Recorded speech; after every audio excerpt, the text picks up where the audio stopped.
Hey guys, this is Adam here from Adam Warren Media, and today I'm going to show you a number of tools and techniques that can help you with your own landscape photography. Let's go.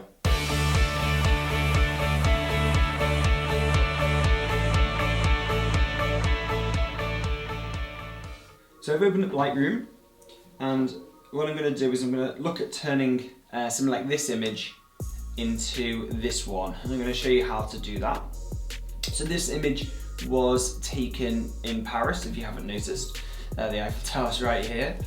In fact, let's go back to the raw file. So this is the original. It was taken at f11, so I wanted to get a wide focal length and try to get as much in as possible of the scene.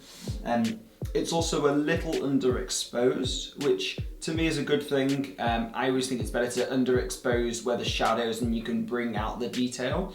If you overexpose an image, once you've taken it, the detail is already gone, and it just makes it very difficult really to work with something that isn't actually there. So the first thing I'm going to do, I feel like it's a good starting point of an image. I'm going to just go into the development module. As you can see, so we've got quite a few highlights, which is around here, highlights around here, and a lot of shadow areas, which is all across here as well. So the first thing I'm going to do is I'm going to always look at the crop. Now, for a landscape type image, I think what you're looking at is sort of a 16:9 shot. I might look at it again at the end, but for now we'll just leave it as it is. So I'm gonna leave the temperature for now, and I'm gonna leave it at -8 in terms of tint for now. I'm gonna just drop the exposure slightly, and the main thing I'm gonna do first of all is I'm gonna reduce the highlights considerably, and that just brings back the cloud, the sun, even like the sun rays as well. So that's definitely helped. And along with the highlights coming down, I'm going to bring the shadows up. Again, it just brings out so much more detail that was originally captured when this photo was taken. This was taken handheld, by the way. It wasn't on a tripod, so with the sun coming down, the ISO was 200, so it means that we can make a lot of changes without worrying too much about noise in the background, and that certainly helped. So also you can see, in terms of your own landscape photography, I always suggest not putting the horizon line right in the center, say like around here. I just think it makes a much more interesting shot. You've got a lot of foreground, a lot of interest here, and if you put it dead center, it just doesn't work for me and for a lot of other people who do this. So the next thing I'm going to look at is the clarity. Just going to boost that slightly. I'm going to leave the saturation and vibrance for now, and I come down to the RGB tone curve. That affects the reds, greens and blues. So what I'm going to do is I'm just going to I'm going to actually darken the shadow area a little bit, and this is going to add contrast. This is why I've left contrast up here, because this is much more of an effect. And then in the highlights area of the curve, I'm just going to increase that as well to about there maybe. This is before without the curve, this is after with the curve. And I think that has made a difference. It's really kind of made the image a bit more bolder. So that's fine. The next thing I'm going to do is look at the different saturation, luminance, hues. I tend to do these in order if I can. The first thing that I always do when I first import is go to the lens corrections and just make sure that these two boxes are ticked. It just the Lightroom basically recognises the lens that you used and makes the necessary corrections to it. It removes any chromatic aberration, removes some like vignetting potentially from this part of the image, which has already been done. So let's look at the hues. I am going to leave the reds. What I want to do is to kind of create a kind of purpley pinkish hue. I mean, the sun's setting, so I think it would work more. There's too much blue here at the moment and too much red here, so we want to come to some kind of compromise in the middle. So let's increase purples, and I'm gonna just bring the magentas closer to the purple colour. So this brings it more towards the pink and away from purples rather than in the saturation. I am going to boost just the oranges to about there. I think that looks good. I don't want to go too far. If you go too far, then I just think it looks a little bit unnatural. And for my personal development, I always try to make it look natural and not too, you get images that are quite HDR, you kind of know that they've been developed, and I'd rather keep that like to a minimum on mine. So the next thing is I'm going to also boost the yellows to about there, and yeah, I'm going to leave the rest of it for now. In terms of luminance, this just brightens certain colours of the image. So blues, I'm going to up. Purples, I'm going to bring out to about there, that looks good. And the magentas as well. Yeah, that's okay. So here's a before, and here's an after. So it's not bad so far. There's still a few things that we can do. I want to add some colour specifically to the shadows and the highlights here, so that's done in split toning.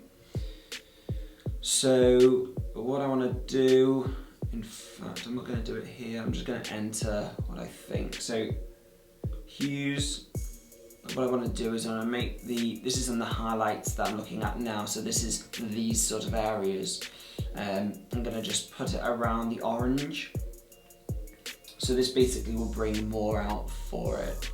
And you can really see the sun setting now in a much more bold way. That was before it was applied. This is after. You can see it affecting these areas too.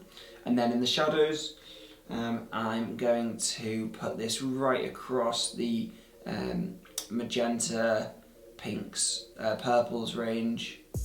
So let's put that to about here. And then I'm going to increase the saturation slightly on here to about here. So yeah, you can see the image just basically changing. It just adds that lovely tint here as well, and just gives the shadows that little bit more than the standard sort of black. So that's about it as far as the global adjustments. That affects everywhere potentially.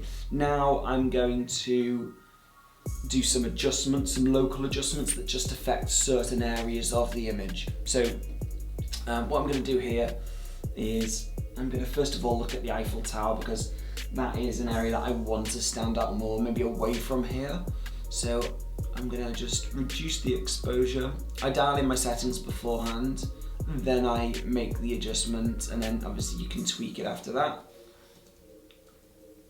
So yeah, that will do. And I'm also going to increase the shadows, rather decrease the shadows and brighten the shadows, so that it stands out more, and it also brings back a little bit more detail as well. And then I'm just going to add a little bit of sharpness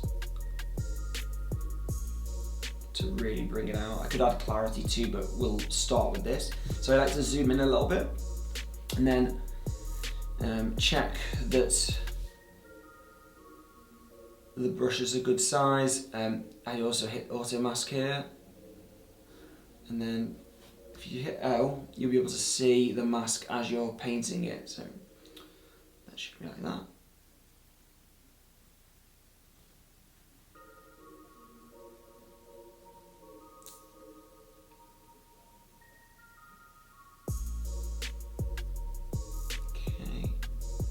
So really just bring out the main areas of it. It doesn't have to be perfect because I mean this is zoomed in as well, but that is the main mask for now. I'm just going to do a little bit more down here and remove the mask showing by clicking L. This is before it, this is after, and then I'm just going to zoom out, and I'm also going to do a little bit of dodging here. So basically just brightens little elements that have already got highlights on them. So I'm going to hit new because we want a new mask here. I'm going to just reset the settings by clicking a double clicking effect. And what I'm going to do here is you can have a preset if you want to. That's not on there for me. What I'm going to do is increase the exposure this time to about there. That will do for now. And I'm just going to also up the highlights. So it's anything that's already highlighted in the image that you can see that's just going to basically bring it out that little bit more. So again, auto mask is selected. I'm just going to reduce the brush slightly in terms of its size, and then I'm just going to paint in certain parts of the image. Your flow, it can be as high as you want. This is something that is just done a little bit at a time, but it just makes those subtle differences. Like a collection of these little tiny changes just makes a big difference overall. So that's a bit too much. Just gonna undo that. That is not right. But I mean, this is it. It's basically just, you know, trial and error, seeing what works. I'm just going to dial it back a little bit to 30. That's a little bit too high. So flow would be more, if I had a little bit more time, I'd probably reduce this and just paint in gradually. But I want you to see the effect straight away. I'm going to reduce the brush even more.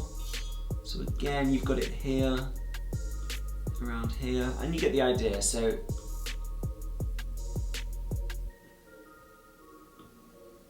there we go. I'm quite happy with that. And that's about it. So the last thing that I will look at is doing some general sharpening to the image. What I do is I don't need the whole image to be sharpened. So I hit Option or Alt on a Windows operating system, and then I just basically drag the masking to where I want it to affect. So anywhere in white here, that's where the sharpening will apply. So I want it specifically on certain elements. So that's the general outline, and that's where I want it. And just release it when you've done, and then apply the sharpening. So I'm going to just dial that up. Good, yeah, that's fine. So that's where the changes have been made. This was before, and this is after, and you can see really the highlights, the sky's been brought out. There's a nice tint on the colour here. The Eiffel Tower has made a difference as well. You can really see that stand out. And yeah, I'm quite happy with that. But again, when it comes to your own like landscape photography, depending on what time of day it is, will depend on how much shadows and how much highlights are in there. But these are the kind of things that you can affect, and you can apply them to your own image like this, and really give it that extra interest. That, you know, if someone else took the same photo, it wouldn't look the same post-production. It's what you bring out of it and what your creative ideas come to us at the end. So that's what I did with this landscape image. I've basically shown you some of the tools and techniques that I have used, which you can apply to your own images. So let me know what you thought in the comments. If you liked the video, please hit like and consider subscribing, because that really helps me as well. And I'll see you on the next video. Thank you.